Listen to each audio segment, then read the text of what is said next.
Hello friends, मैं आपका अपना महेंद्र सिंह शेखावत आपके अपने YouTube channel king maker education से। और आज मैं आपके लिए लेकर आया हूँ आरक्षण का एपिसोड, जिसमें हम देखेंगे कि आरक्षण की शुरुआत कहाँ से होती है और कहाँ जाकर उसका अंत होता है। और पुराने ज़माने ये यूँ गए हम कि लगभग 500 से 300 ईस्वी पूर्व से लगाकर आज तक आरक्षण का क्या इतिहास रहा है। तो आइए हम शुरू करते हैं कि आरक्षण क्या है। सबसे पहले तो हम देखते हैं आरक्षण की परिभाषा। तो कई लोग आरक्षण की परिभाषा को एक अलग ही नज़रिए से देखते हैं, कोई जातिगत, कोई सामाजिक, कोई आर्थिक नज़रिए से देखता है। जबकि आरक्षण का वास्तविक अर्थ यही होता है कि प्रतिनिधित्व करना। जो व्यक्ति, जो जातियाँ पिछड़ी हुई है, उन्हें आरक्षण के माध्यम से आगे लाना, उन्हें देश और समाज की कड़ियों से जोड़ना होता है। लेकिन आज के नज़रिए से या आज के ज़माने में आरक्षण को कुछ अलग नज़रिए से देखा जाता है। तो हम देखते हैं सबसे पहले आरक्षण। आरक्षण का मतलब होता है सिर्फ प्रतिनिधित्व करना। वर्तमान नज़रिया बिल्कुल अलग है। मिला जिन लोगों को आरक्षण मिल गया है वो विरोध की बातें सुनना पसंद नहीं करते हैं। जिनको नहीं मिला है वो देश के विकास में या भारत के विकास में आरक्षण को अभिशाप मानते हैं, जो कि बिल्कुल भी गलत है। दोनों ही पक्षों को अपने नजरिए को थोड़ा थोड़ा बदलना चाहिए और एक नई राह को निकालना चाहिए। उसके बाद बात करते हैं किसके लिए। तो 600 ईस्वी पूर्व से 300 ईस्वी पूर्व तक हम देखते हैं कि उस जमाने से लगभग एक राजतंत्र सूझबूझ के साथ चलने लगा था। तो हम देखते हैं राजतंत्र जहाँ पर राजा भगवान के समान होता था, और राजा भगवान के समान होता था। और सबसे बड़ी एक कमी ये थी कि राजा वंशानुगत होता था। वंशानुगत राजा में क्या कि लोग राजा को भगवान मानते थे। राजा अत्याचार भी करता था, कई अच्छे बुरे आदतों के साथ राजा को स्वीकार करना पड़ता था, जो कि बिल्कुल भी गलत था। उसके बाद हम देखते थे कई जातियां आरक्षण की वजह से, जैसे ब्राह्मण, क्षत्रिय, वैश्य और शूद्र चलते थे। तो शूद्र जाति को बिल्कुल भी पूजा पाठ और गीता ज्ञान या फिर ग्रंथों को पढ़ने का अधिकार नहीं था। तो जिसके कारण वे जातियां पिछड़ी ही रह जाती थी। यदि उनके पास ज्ञान ही नहीं होगा तो कहाँ से वो वेद ग्रंथों को पढ़ेंगे। उनको शुरू से पढ़ने ही नहीं दिया जाता था, तो कहाँ से वो ज्ञानी बढ़ेंगे और कहाँ से इस समाज की कड़ियों से जुड़ेंगे और कहाँ पर जाके वो उच्च वर्ण के कार्य को करेंगे। तो यह भी बिल्कुल एक तरह से गलत था।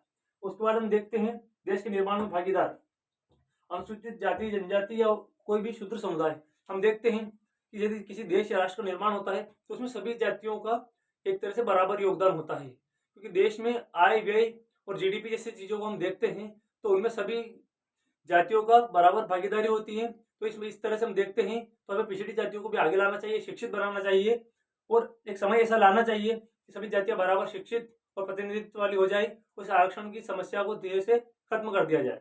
उसके बाद हम देखते हैं 1851 में देखते हैं सबसे पहला प्रदर्शन होता है महाराष्ट्र में आरक्षण को लेकर। उसके बाद 1902 में देखते हैं कोल्हापुर के महाराज थे।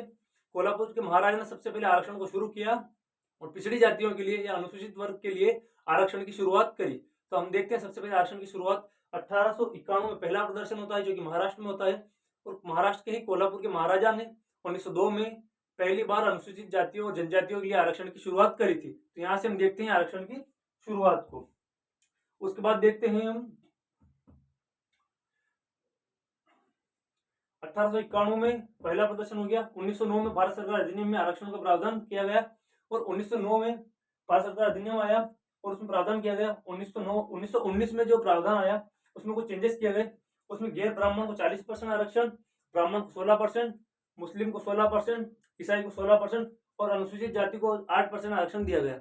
जो कि अगर तथ्यों के माध्यम से देखते हैं तो जो कि बिल्कुल गलत है। हालांकि हम जातियों के क्षेत्रफल पे फैले होने और अधिक जनसंख्या के माध्यम से देखते हैं तो कहीं कहीं आंकड़े बैठते हैं, लेकिन फिर भी उतने सटीक आंकड़े नहीं है। क्योंकि जो पिछड़े लोग हैं उनको पूर्ण तरीके से, मतलब एक साथ एक तरीके से न्याय करके उनका आरक्षण नहीं दिया गया था और कुछ तथ्य छूट गए हैं। तो उनको हम देखते हैं, जैसे 1612 में कोठी, सूरत में सबसे पहले सर थॉमस ने कोठी की स्थापना की थी। उसके बाद ही अंग्रेजों ने वहां से भारत में हस्तक्षेप किया और इस जातियों को उन्होंने पहले सबसे पहले देखा कि जातियों को आपस में लड़ाकर भिड़ाकर अलग किया जा सकता है और इसी माध्यम से हम भारत पर राज कर सकते हैं।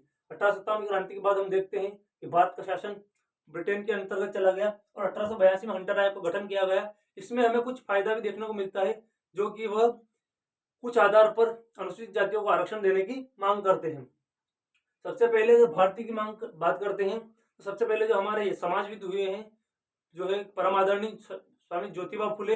और ज्योतिबा फुले ने सबसे पहले आरक्षण की मांग भारत में आनुपातिक रूप से आरक्षण की मांग ज्योतिबा फुले ने करी थी। उसके बाद हम देखते हैं 1942 में डॉक्टर अंबेडकर ने दलित महासंघ की स्थापना करी और वहां से उन्होंने एक अच्छा सराहनीय कार्य किया, जो कि आज तक भारत में चलता आ रहा है। लेकिन कुछ जातियां हैं या कुछ लोग हैं या कुछ संगठन हैं जो कि आरक्षण को गलत नजर से देखते हैं, वो बराबर प्रतिनिधित्व की नजर से न देखते हुए वो जातिगत रूप देते हैं उस आरक्षण को, जहां से विवाद की स्थिति उत्पन्न होती है। उसके बाद देखते हैं 1947 में देश आजाद होता है। 1950 में केलकर आयोग का गठन होता है। यहाँ से कुछ प्रमुख जनजातियों और अनुसूचित जातियों की लिस्ट बनाई जाती है, उसके आधार पर यहाँ पर आरक्षण दिया जाता है। उसके बाद देखते हैं कि 1953 की जो रिपोर्ट आती है, 1953 में केलकर की रिपोर्ट के अनुसार अनुसूचित जाति को 15% और जनजाति को 7.5%, कुल मिला के 22.5% आरक्षण कर दिया जाता है। उसके बाद एक चीज और हम देखते हैं, 1954-55 में मंडल आयोग का गठन होता है।